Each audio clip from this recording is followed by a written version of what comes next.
কয়েকদিন আগে নার্সারি থেকে আমি এই গাছগুলি কিনে এনেছিলাম। আজকে আমি এর মধ্যে থেকে জবা গাছ দুটিকে রিপোর্টিং করব। তার জন্য মাটি তৈরি করে নিচ্ছি। 70 ভাগ নিয়েছি বাগানের সাধারণ মাটি, 30 ভাগ 1 বছরের পুরনো গোবর সার এবং 10 ভাগ নিয়েছি বালি, সাথে ট্রাইকোডার্মা ভিরিডি দিয়েছি। এবং জল নিকাশি ব্যবস্থা ভালো করার জন্য প্রথমে আমি খোলামকুচি দিয়ে নিয়েছি, তার উপরে অল্প পরিমাণে মোটা দানার কনস্ট্রাকশনের যে বালি, সেই বালিটা দিয়ে দিয়েছি। গাছ বসানোর আগে যে কাজটি আমি করে থাকি সেটা হচ্ছে এই নেটপটটাকে আমি কেটে বাদ দিই।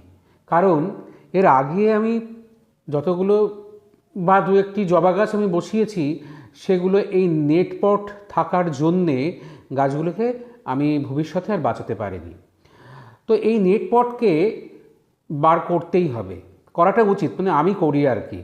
তো সেই জন্য মাটি জলে ভিজিয়ে রেখে, গাছটিকে ভিজিয়ে রেখে মাটি আলগা করে নিয়েছি এবং খুব সাবধানে, যাতে শিকড় কেটে না যায়, সেভাবে নেটপটটিকে আমি খুব ধীরে ধীরে কেটে নিচ্ছি।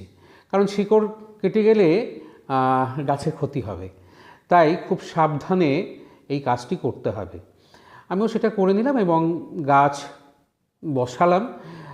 আর একটি কাজ করি আমি, ফাঙ্গিসাইড আমি দিই না, ফাঙ্গিসাইড মিশ্রিত জল আমি দিই না। আমি যেটি দিই সেটি হচ্ছে হিউমিক অ্যাসিড মেশানো জল আমি গাছে দিই।